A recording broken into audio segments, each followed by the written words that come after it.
की सरकार ने और राज्य सरकारों ने मिलकर हायर एजुकेशन को इतना महंगा कर दिया कि जो एजुकेशन हिंदू धर्म शास्त्रों की वजह से, मनुस्मृति की वजह से, जिस एजुकेशन से देश के दलित, पिछड़े, आदिवासी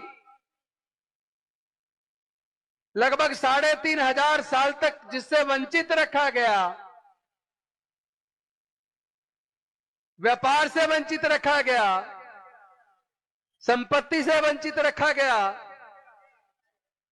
और डॉक्टर बाबा साहब अंबेडकर जी ने अकेले अपने 4-4 बच्चे और पत्नी को कुर्बान करके उस लड़ाई को अपने बुद्धि और विवेक से, अपनी काबिलियत से लड़के 3,500 साल की हमारी गुलामियों को तोड़कर हमारे पढ़ाई लिखाई के रास्ते, व्यापार के रास्ते और संपत्ति के रास्ते खोलकर हमारे लोगों के आगे बढ़ने का, विकास का रास्ता खोल दिया। अगर हम इसी तरह जातियों में बटे रहे तो ये 30% भी आने वाले 10 से 15 सालों में छिन जाएगा। आप लोग वक्त की नजाकत को नहीं समझ रहे, आप लोग सरकारों की साजिश को नहीं समझ रहे, और जो व्यक्ति बीमारी का कारण समझे बिना इलाज करता है वो व्यक्ति कभी ठीक नहीं हो सकता। ये बिल्कुल उसी तरीके से है कि जिस कारण से बीमारी पैदा हुई है, हम लोग उसी कारण को जिंदा रखे हुए हैं। मैं पूछता हूं, क्या तुम लोगों ने जातियां छोड़ दी या अभी भी जाति में बने हुए हो? तो वो कहते हैं हमने जाति नहीं छोड़ी, हम जाति में बने हुए हैं। आप जातियों को जिंदा रखे हो, अपने बच्चों की शादी करने के लिए जब लड़का या लड़की ढूंढते हो तो अपनी जाति ढूंढते हो, तो भाई फिर बीमारी से छुटकारा कब मिलेगा? तो डॉक्टर बाबा साहेब अंबेडकर सारी बीमारियों का निराकरण करने के लिए, इलाज करने के लिए हम सबको बुद्ध का धम्म देकर गए, लेकिन हम सब ने डॉक्टर बाबा साहेब अंबेडकर की बात को नहीं माना। हमने तथागत बुद्ध के धम्म को नहीं अपनाया, और अगर अपनाने का नाटक भी किया तो अपने आचरण में नहीं उतारा।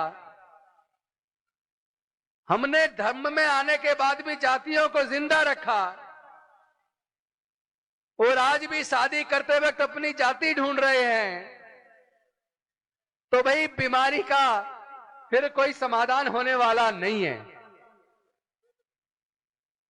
और ये जो दीक्षा का प्रोग्राम होता है जिसमें ये 22 प्रतिज्ञाएं दोहराई जाती हैं, 22 प्रतिज्ञा तो व्यक्ति जब बौद्ध धम्म की दीक्षा, सांस्कृतिक विरासत में बुद्ध के धम्म में आकर मैंने दीक्षा ली और बाबा साहेब की दी हुई 22 प्रतिज्ञाएं ग्रहण की, लेकिन ये रोज ग्रहण करने की चीज नहीं है।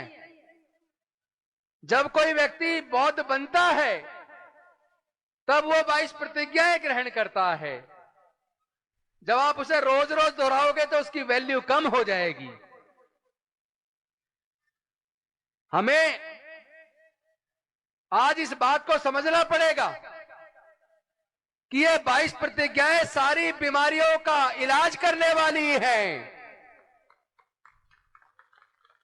अगर पूरे भारत के मूल निवासी, वंचित, दलित, आदिवासी, पिछड़े वर्ग के लोग जिनका हजारों साल से शोषण हुआ है, जिन्होंने अब पढ़ाई नहीं, अब पर इसलिए तैयार नहीं हो चूंकि हमारे पूर्वज बौद्ध थे। सम्राट अशोक के टाइम पर म्यांमार से लेके काबुल, कंधार तक, ईरान तक पूरा भारत बौद्ध में कल को अगर उसकी याददाश्त वापस आ जाए, उसे अपने घर का रास्ता याद आ जाए, तो वो व्यक्ति अपने घर वापस जाएगा या नहीं जाएगा? जाएगा ना। तो भाई जब हमें पता चल गया हमारे पूर्वज बौद्ध थे, हमारे पुरखे बौद्ध थे, तो जब जागो तब सवेरा। जब आपको पता लग जाए हमारे पूर्वज बौद्ध, तभी आपको अपने घर में वापस आ जाना चाहिए।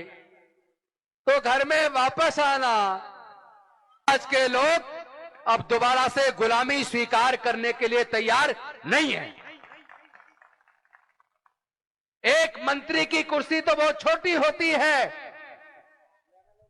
एक नहीं हजारों मंत्री की कुर्सी कुर्बान है, यहां तक कि अपना जीवन बाबा साहेब के मिशन और मूवमेंट के लिए, अपने समाज के हक और अधिकार के लिए कुर्बान है।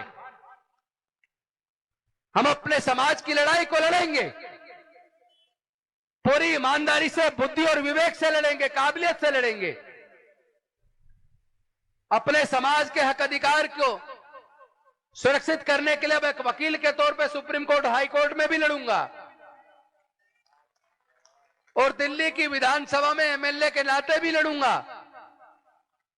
तो एक बाबा साहेब का सिपाही होने के नाते समाज की लड़ाई को रोड पे, संसद के सामने भी लड़ूंगा।